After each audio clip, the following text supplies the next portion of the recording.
자, 오늘 함께 읽고 나눌 본문 말씀은요. 출애굽기 21장 5절과 6절 말씀입니다. 함께 봉독합니다.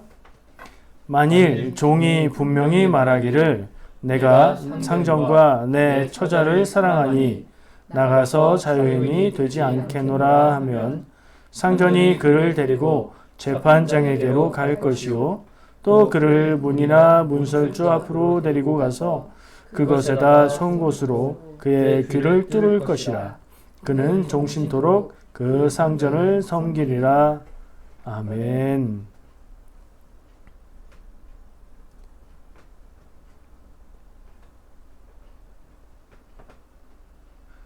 자, 지난주에 함께 나누었던 말씀, 본문이 앞장인 출애굽기 20장이었고요. 출애굽기 20장의 내용은 우리가 다 아시듯 하나님이 모세에게 주시는 10계명의 내용이죠. 기억나시나요? 우리가 예전에 10계명을 가지고 10계명을 주제로 한 땀 한 땀 말씀을 이 금요기도회 때 나누었던 적이 있습니다.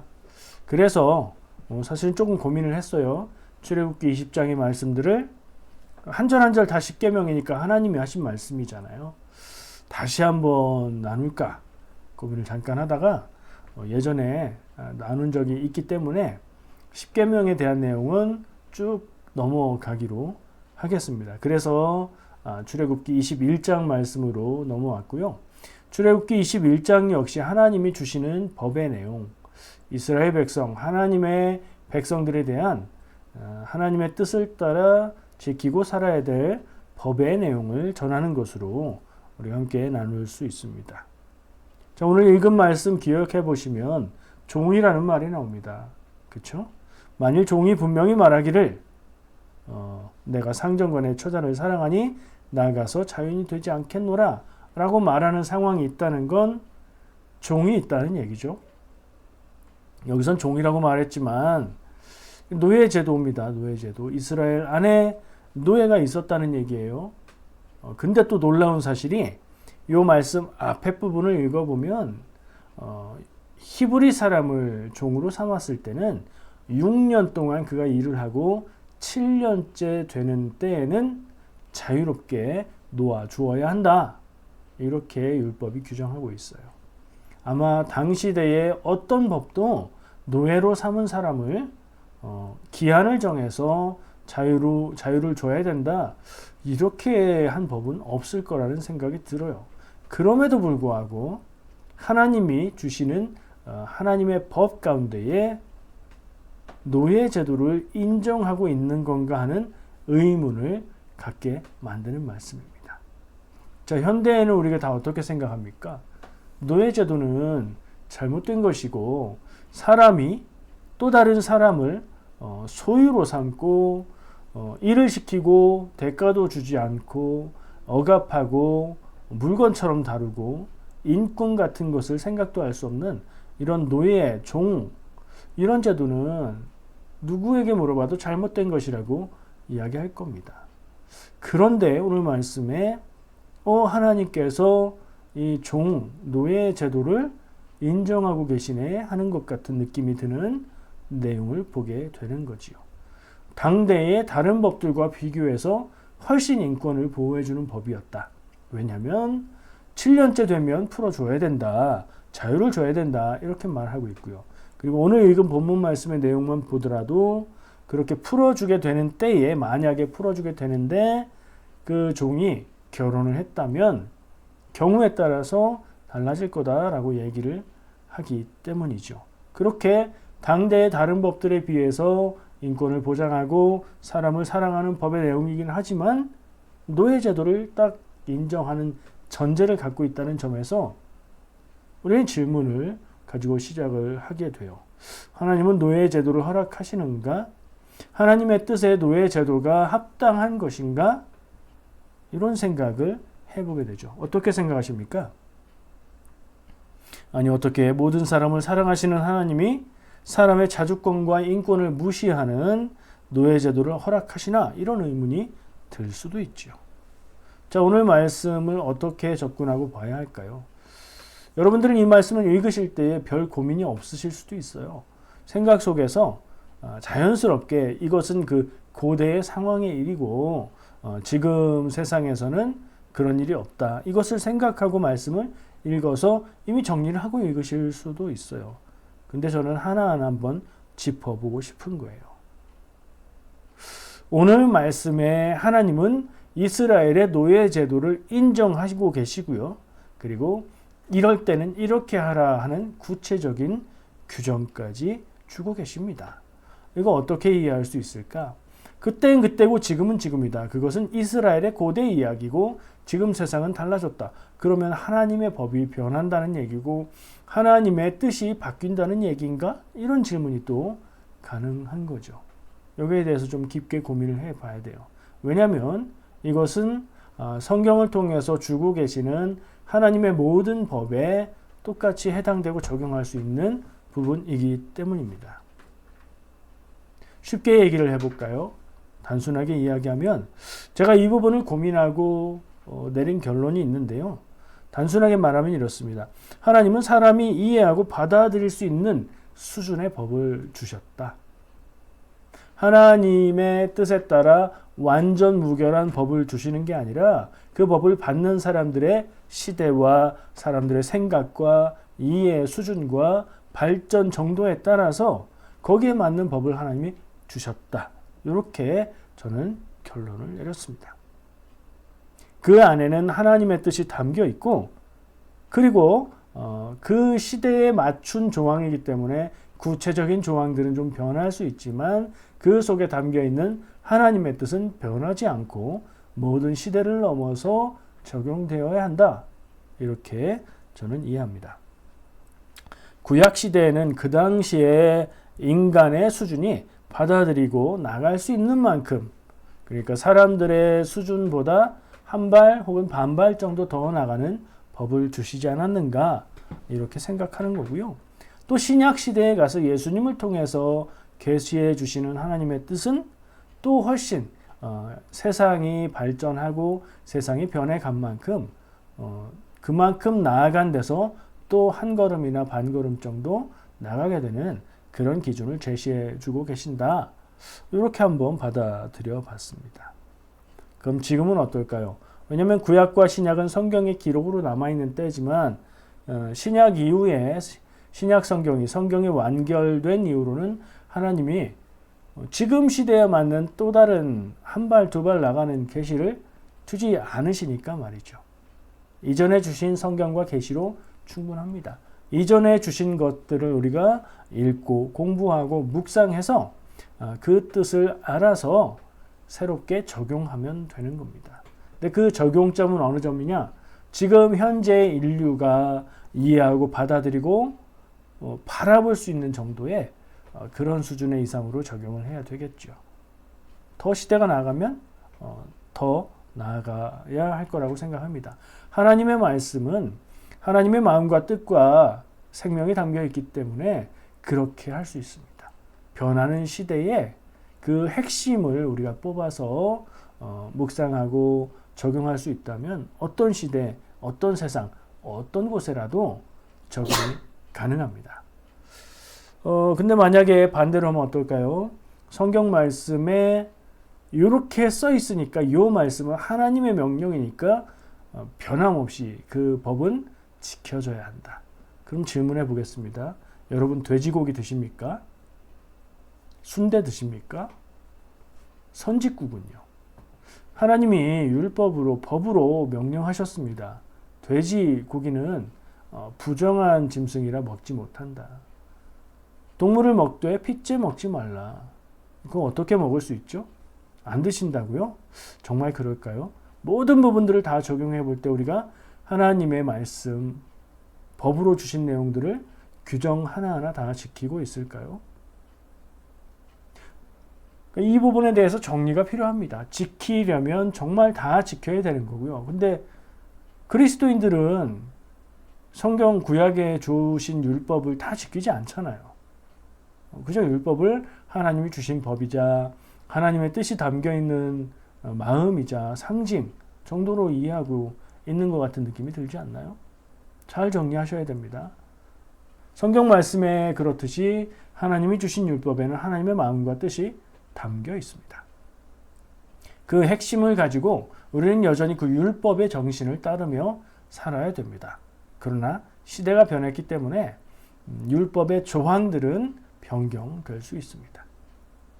그 근본 뜻을 바꾸는 변경은 안 되지만 근본 뜻을 지키기 위해서라면 조항의 내용이 통째로 바뀌어도 그 법을 지키는 것이 된다고 볼 수 있습니다.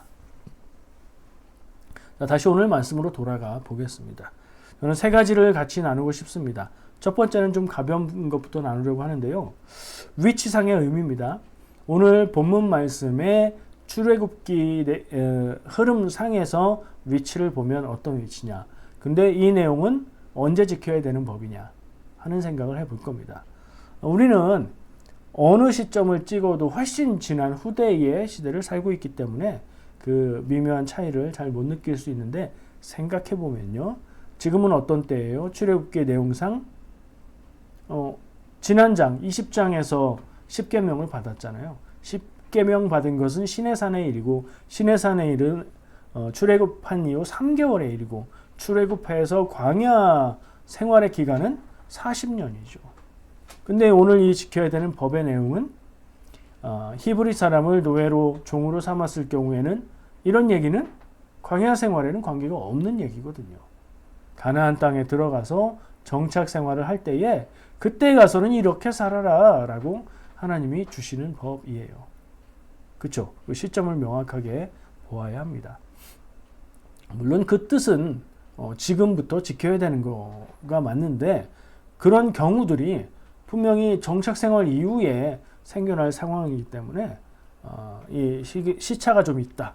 지금 이 말씀을 주고 있는 상황과 바로 지켜지는 법이 아니라 가나안 땅에 들어가서 정착 생활을 하고 난 이후에야 생기는 상황이 될 거다 하는 생각을 해볼 수 있다는 거죠.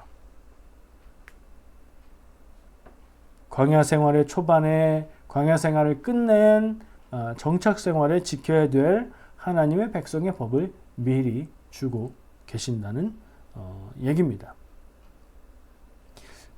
하나님이 광야에서 주시는 율법은 하나님의 백성이 따라야 될 기준입니다.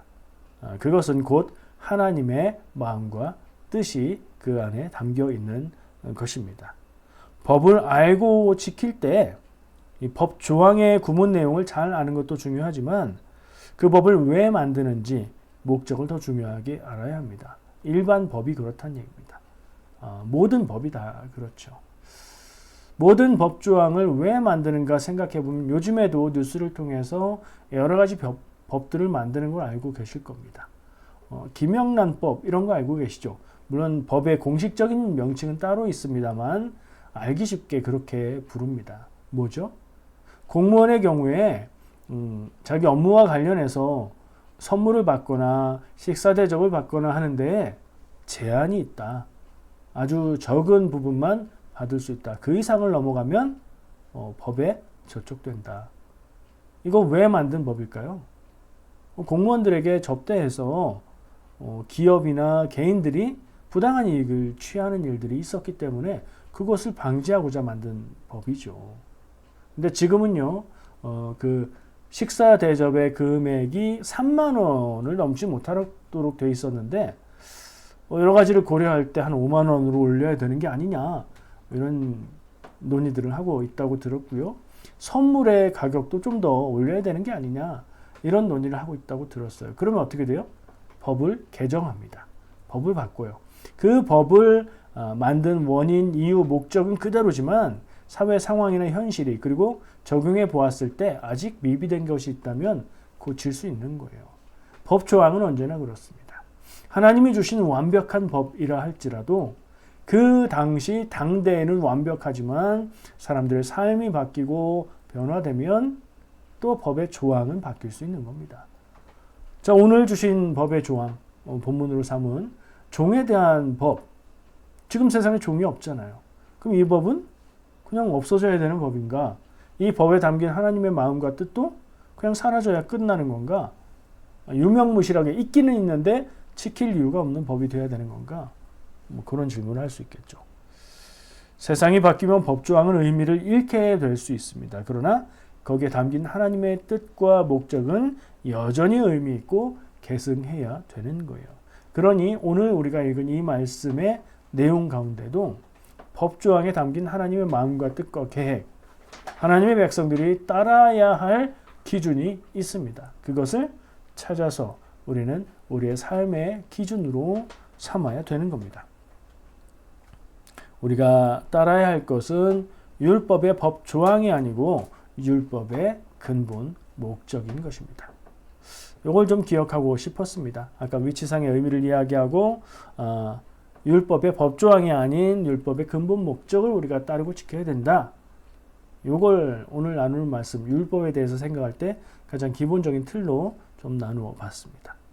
두 번째 나누고 싶은 얘기는 이건데요.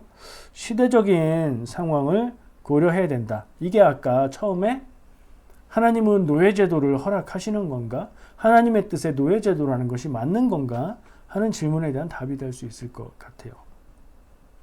자, 하나님의 뜻에 사람이 사람을 소유하고 대가를 주지 않고 부리는 종, 노예제도가 허용될 수 있을까? 이게 제 질문이었죠. 현대의 기준으로 고대의 기록을 평가하는 질문일 수 있어요. 그렇죠? 성경이 기록된 이 시기는 정말 고대잖아요. 2000년, 3000년 이렇게 왔다 갔다 하는 구약 시대의 상황이란 말이에요. 그 지금의 기준으로 이 고대의 상황의 내용들을 이건 잘못됐어, 이건 문제가 있네, 이렇게 평가하는 건 적절하지가 않습니다. 그 당시의 기준과 그 당시의 상황을 바라보면서 이해를 할 필요가 있어요. 그래도 의문이 드니까 이것을 한번 정리할 필요가 있는데요. 이 말씀은 하나님이 노예제도를 허용하신다는 말씀이 아닙니다.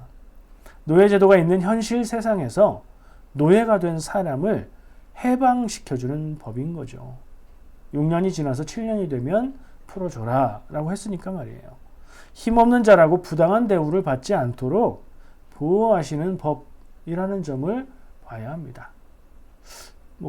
그게 전부 다다 이렇게 말할 수는 없겠지만 근본은 그거라는 거예요. 하나님이 이 법을 주시는 이유, 목적, 거기에 담겨있는 뜻은 뭐냐? 삶이 망가지고 피폐해지고 어려움을 당하고 고난을 당하고 혹은 관리하지 못해서 빚을 갚지 못해서 여러 상황이 있겠죠. 노예가 되는, 종이 되는 사람들, 그런 현실은 어쩔 수 없다 하더라도 그렇게 되었을 때에 그 삶을 다시 회복시켜주는 그 부분을 하나님의 법으로 보장하고 있다는 거예요. 그리고 더불어 6절 말씀이 조금 상황에 따라 나눠지는데요. 그건 조금 이따 구체적으로 볼 거지만 상황에 따라, 선택에 따라 선택의 여지가 있도록 주인을 그리고 종을 다 고려하고 여러 가지 상황에 대비할 수 있도록 주시는 법이다. 이렇게 생각해야 될 것 같습니다. 고민해보면요. 하나님이 말씀하시고 주시는 법은 그 시대 상황을 고려해서 주신다는 걸 알 수 있어요. 이 종에 대한 법도 그렇죠. 이 종에 대한 법이 적용될 시대는 한 40년 후의 일이지만 가나안 땅에 가서 이스라엘 백성들이 살아갈 그때에 대한 기준으로 그 세상에 대한 현실을 고려하고 상황을 고려해서 그 삶에 하나님의 뜻이 이루어질 수 있도록 주시는 법이라고 볼 수 있습니다. 시대적 상황을 고려해서 그 당대에는 완전할 수 있는 법을 주신다. 성경을 볼 때도 이런 기준을 적용해야 마땅하다는 생각을 얻게 됩니다. 예를 들면요. 하나님이 가나안 민족들을 가나안 땅에 들어가서 정착할 때 다 죽여라, 진멸하라. 그렇게 말씀하시죠. 전부 다 그런 건 아니에요. 몇몇 경우에는 다 죽여서 하나님께 모두 사람과 동물과 모든 물건까지도 다 파괴하는 것을 하나님께 제물 드리는 것으로 그렇게 드려라 라고 명령하시는데 많은 사람들이 이것에 대해서 이의를 제기합니다. 그렇게 잔인하게 할 필요가 있는가? 그게 사랑의 하나님이 하시는 일들인가? 의문을 제기하는데요. 이런 내용들을 볼 때도 같은 기준을 적용해서 그 당대, 그 당시, 그때의 세상의 상황, 그 정황들을 고려해서 이해할 필요가 있다. 그런 생각이 들고요. 하나님의 법이라고 해도 시대가 달라짐에 따라서 구체적인 조항은 변해야 된다는 생각까지도 할 수 있게 됩니다. 왜냐하면 제가 이렇게 말했습니다. 시대적 상황을 고려해서 법을 주신다. 하나님이 이상적이고 완벽한 법, 어떠한 시대, 어떠한 사람들에게도 적용할 수 있는 법을 만들어 주신 것이 아니에요. 그런 건 없어요. 하나님이 완전하지 못해서가 아니라 그런 것을 완전하게 표현하고 담을 수 있는 언어도 없고 사람이 그걸 이해할 수도 없기 때문에 그래요. 자, 그래서 그 당대에 맞는 그 상황에 맞는 법을 주신다. 그렇다면 거꾸로 뒤집어서 그렇게 주신 법은 시대가 변하고 상황이 변하고 그러면 조금 근본 의미를 해치지 않는 선에서 법조항이 수정될 수도 있다. 이해가 되시죠? 왜요? 지금의 법도 시대가 변하고 적절치 않고 부작용이 있으면 법의 정신은 여전히 필요하다 하더라도 더 잘 적용되게 하기 위해서 법의 내용을 개정하잖아요. 같이 적용해 볼 수 있다는 생각을 해본 거예요.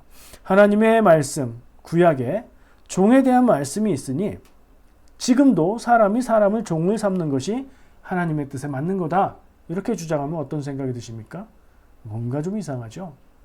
성경에 있는 걸 그대로 지키는 게 지금도 맞다는 논리는 납득이 되지만 그걸 구체적으로 적용해서 성경에 노예제도가 나오니까 지금도 노예제도가 있는 게 맞다. 이게 성경적이다. 라고 말하는 건 좀 억지스럽습니다. 성경을 잘못 해석하는 경우입니다. 여러분, 하나님의 뜻이다. 하나님의 말씀이다. 성경적이다. 이 말을 쓰실 때에, 이런 생각하실 때에 조심해야 됩니다. 그게 어디에 가서 꽂혀야 하느냐? 하나님의 마음과 하나님의 뜻, 거기에 가서 딱 꽂히면 적절한 말이에요.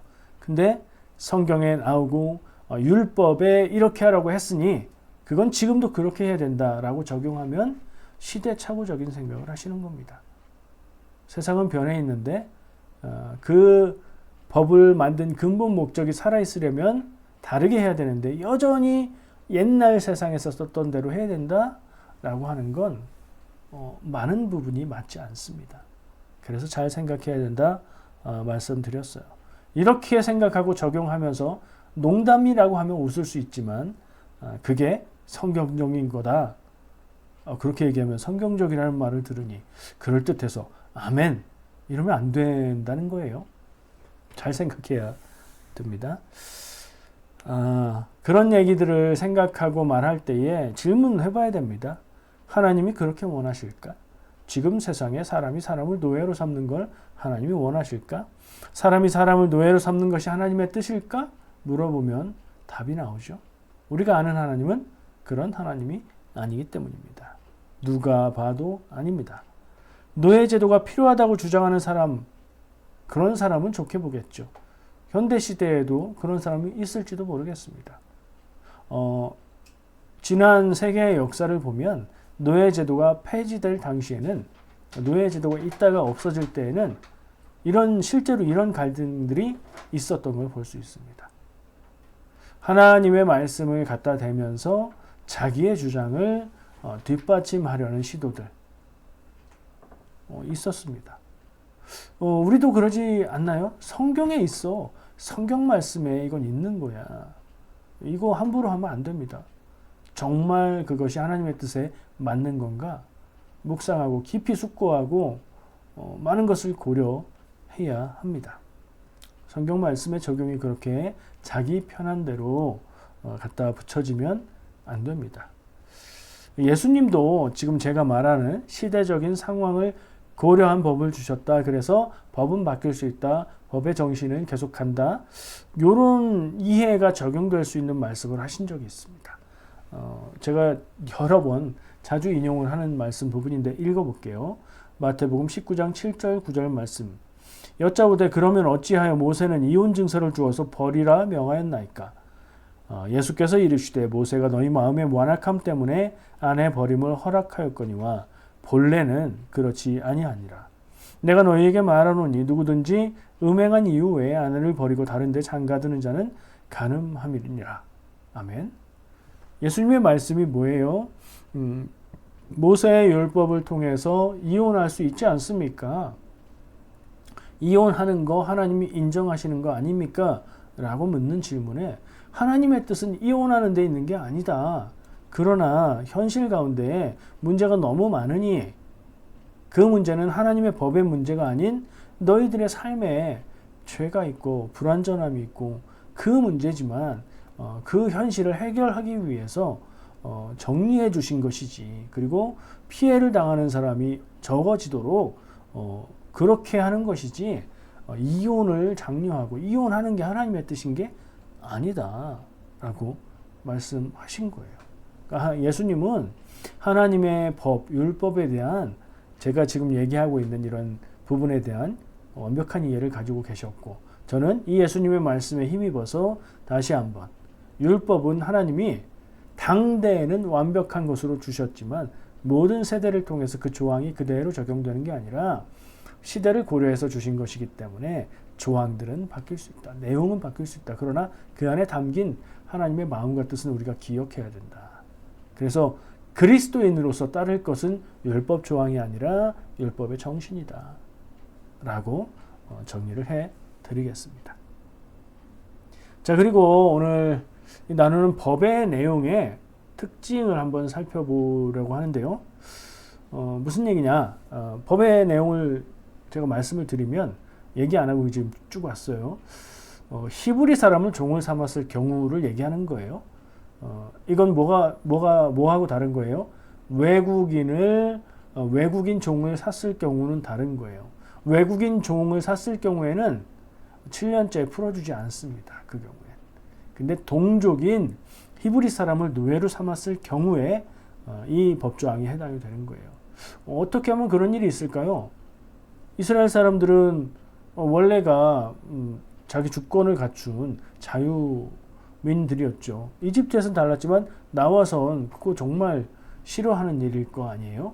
그러나 그렇게 될 상황이 있는 거죠. 아까 얼핏 말한 것처럼 빚을 많이 졌다던가 남에게 큰 죄를 지어서 갚아야 되는데 갚을 수 있는 재산이 없다던가 뭐 여러 가지 상황에 따라서 자기의 주권을 포기하고 종으로 살아가야 될 상황이 있을 거예요. 자, 그렇게 돼서 동족인 히브리 사람을 종으로 삼았을 경우에 6년까지는 그의 노동력을 주인으로서 사용할 수 있대 7년이 되면 그를 풀어줘야 된다. 뭐 대가 없이 그대로 자유롭게 풀어줘야 한다. 그런데 이 조건이 생겨요. 만약에 그 종이 결혼을 했다면 어떻게 해야 되는가 하는 문제가 있는 거예요. 왜냐하면 종이 되기 전에 결혼한 상태로 종이 되면 가족들이 함께 살면서 종이 되는 거예요. 그런데 이 해방이 되는 7년째가 됐다. 그러면 이 종이 풀려나죠. 그럼 어떻게 돼요? 가족들은 당연히 자유롭게 풀려나는 거죠. 가족이 같이 따라가는 거예요. 그런데 종이 된 후에 우리 집에 종을 삼았어요. 근데 참 보니까 사람은 괜찮아. 주인이 보기에. 그리고 우리 집에 또 결혼할 때가 된 그런 여종이 있어요. 보니까 잘 어울릴 것 같아요. 주인이 결혼하라고 해서 종이 된 이후에 주인이 준 여성과 결혼을 해서 살게 됐어요. 그리고 자녀도 낳게 됐어요. 그리고 얼마 지나서 해방이 되게 됐습니다. 자, 그럴 때는 어떻게 해야 되느냐? 문제가 발생하는 거죠. 앞에서 경우처럼 가족이 다 나가면 주인은 좀 서운한 생각이 들 수 있습니다. 왜요? 저 사람은 원래 내 종이었는데 결혼시켜서 다 딸려 나가버리면 나는 노동력을 잃는 거.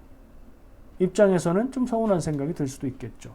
자, 그러면 합리적으로 생각해 보면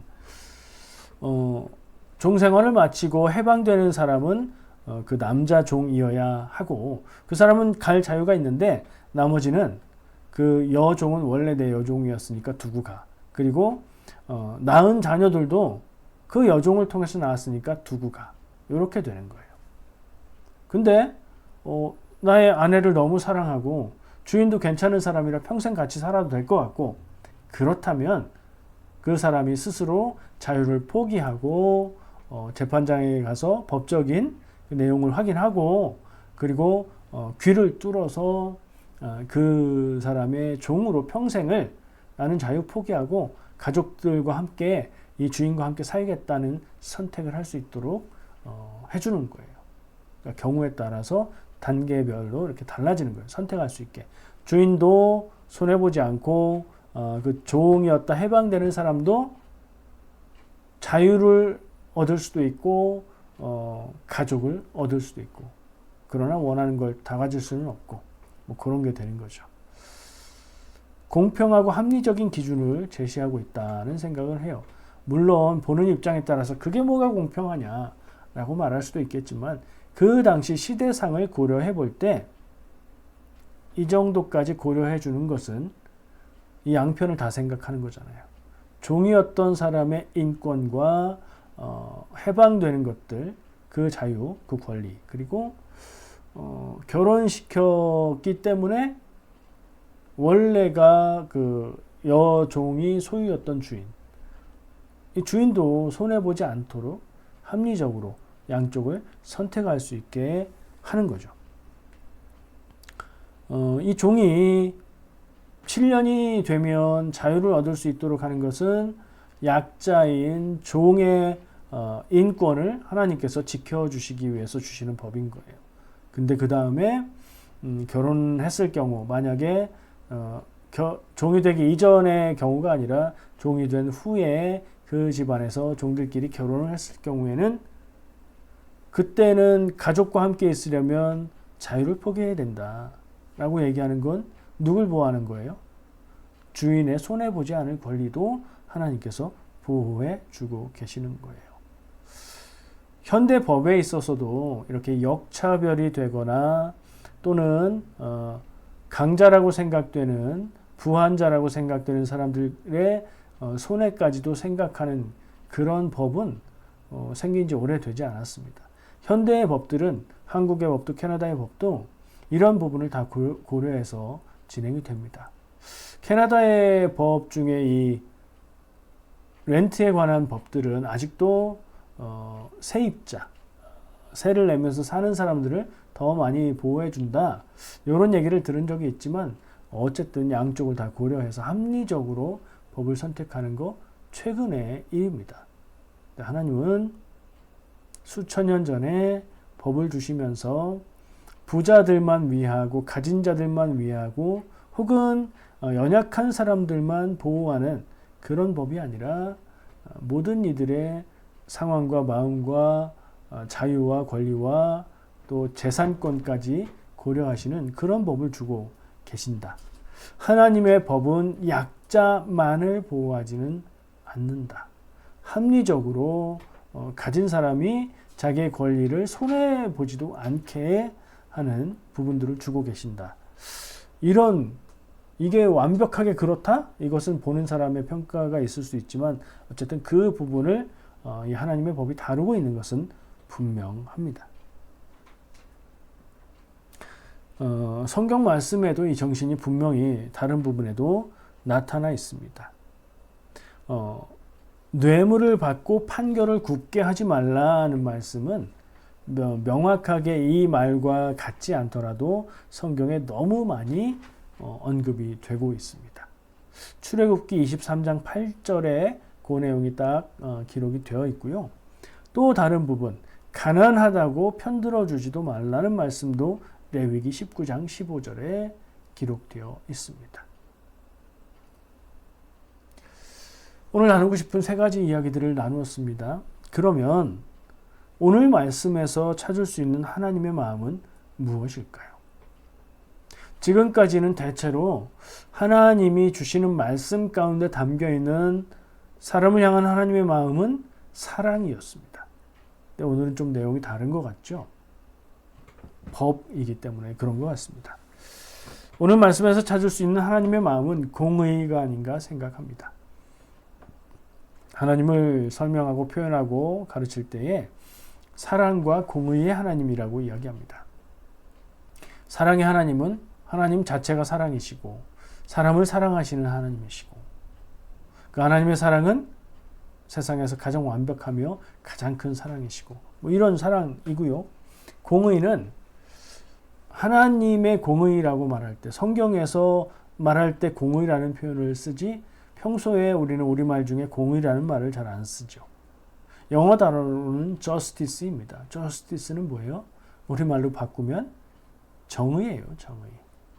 정의는 일반적인 개념이고 거기에 하나님의를 붙이면 공의가 되는 거예요. 하나님의 정의. 하나님의 정의는 치우치지 않고 완벽한 기준을 가진 정의입니다. 우리가 완전한 정의의 기준을 나 스스로 판단하고 또 세상 일들을 판단하는 것은 쉽지 않습니다. 하나님이 주시는 기준을 가지고 할 수 있는 만큼까지 하나님의 정의에 따라서 살아야 되지 않을까 하는 생각을 해봅니다. 사람이 완전한 공의, 완전한 그 정의로운 밸런스를 찾기는 어렵죠. 근데 하나님 주신 법 안에는 우리는 그것이 있다. 완전한 정의가 있다 생각하고요. 우리가 그것을 따라 지키며 살아도 그 적용에 있어서 완벽할 수는 없겠지만 할 수 있는 만큼은 우리가 하나님의 마음과 뜻을 헤아려 완전한 균형 잡힌 정의, 공의를 따라 살아야 되겠다. 누가요? 우리가요. 우리가 누구예요? 그리스도인은요. 그리스도인은 그렇게 살아야 된다. 나 스스로의 옳고 그름, 잘못을 생각할 때 하나님의 완전한 공의의 기준을 가지고 나 스스로를 살펴봐야 하고요. 우리는 그렇게 하나님 앞에 서야 합니다. 나 자신을 살펴볼 때에 아주 관대하게 살펴보고 다른 사람들의 부족함을 살필 때는 정말 꼼꼼하게 살피고 그러면 그 그리스도인의 모습은 아닙니다. 또 남의 일을 가지고 화제 삼고 말할 때 깊이 생각할 필요가 있습니다. 요즘에 그런 얘기 많이 할 겁니다. 유명 배우가 자살을 했습니다. 그 뒤에 있는 사정은 이런저런 얘기를 얘기하지만 다 밝혀지진 않았을 거고 끝까지 다 밝혀질 수도 없을 겁니다. 그 사람이 어떤 생각, 어떤 상황, 어떤 아픔 속에서 그런 선택을 했을까? 그 사람의 자리에 가 있지 않으면 우리는 알 수 없는 일입니다. 한 사람의 생명과 죽음을 놓고 쉽게 판단하고 함부로 말하는 것은 우리가 피해야 될 모습이지 않을까 생각합니다. 오늘 말씀 나눈 것들 하나님의 완전한 정의의 기준을 우리가 할 수 있는 만큼은 따라가자는 생각을 해봤을 때 이런 생각도 해보게 됩니다. 나와 관계없는 사람들 말고 나를 힘들게 하는 사람에 대해서 생각할 때도 나를 힘들게 하는 사람을 생각하면 무조건 나쁜 사람, 적, 하나님이 벌해야 되는 사람이라고 생각하고 싶지요. 근데 그렇지 않을 때도 많은 거 우리 알지요. 내가 잘못해서 나를 힘들게 하는 사람이 있을 수 있다는 거죠. 그런 생각을 할 때도 같은 생각 기준으로 생각해야 되겠죠. 우리가 완벽하게 할 수는 없지만 완전한 하나님의 정의의 기준을 따라서 할 수 있는 만큼은 하나님의 기준을 가지고 다른 사람을 판단해야 된다. 나 자신도 그렇게 봐야 되고 남도 그렇게 봐야 된다. 내가 싫고 내가 힘들다고 해서 그 사람이 나쁜 사람이 되는 건 아니라는 점 꼭 기억하셨으면 좋겠습니다. 이런 균형은 사실 제가 할 수 있는 만큼이라는 표현을 할 만큼 쉽지 않은 일입니다. 신앙적으로 인격적으로 성숙한 사람이어야 그나마 어느 정도 할 수 있는 일일 겁니다. 믿음이 자라면 믿음이 좋은 사람은 곧 신앙과 인격이 성숙해서 하나님의 기준에 따라서 자신과 남을 생각하고 평가할 수 있는 사람이라고 생각합니다. 완벽할 수는 없지만 할 수 있는 만큼. 그래서 저는 우리 성도 여러분들을 생각하며 기도할 때 늘 신앙과 인격에서 성숙해 가기를, 그래서 하나님의 말씀과 뜻을 온전하게 적용하며 살아갈 수 있기를 기도합니다. 그렇게 되시기를 축복합니다. 기도하겠습니다.